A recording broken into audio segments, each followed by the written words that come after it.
हरियर बसवा कटाई पापा मड़वा छावलनु हो।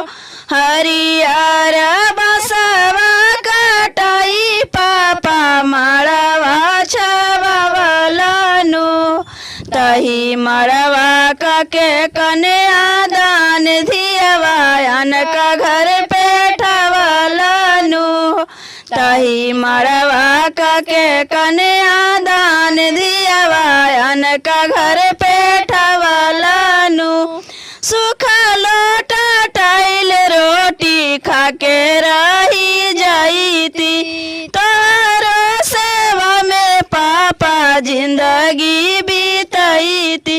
सूखा लोटा टाइल रोटी खाके रही जाईती। तोरो सेवा में पापा जिंदगी बीतईती। गाँवा जुटाई के जलसवा भोजन करवलनु। गाँवा जुटाई के भोजन जलसव करवलनु।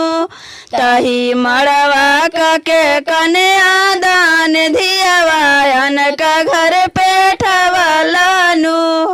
तही मड़वा के कन्या दान धियवा अनका घर पेठवलनु। भाई हो कसाई काहे भइल बाड़ू आज हो। भाई हो कसाई काहे भइल बाड़ू आज हो। छल कैला रखला ना रखियो के लाज हो।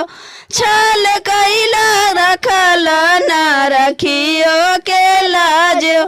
बेटी पर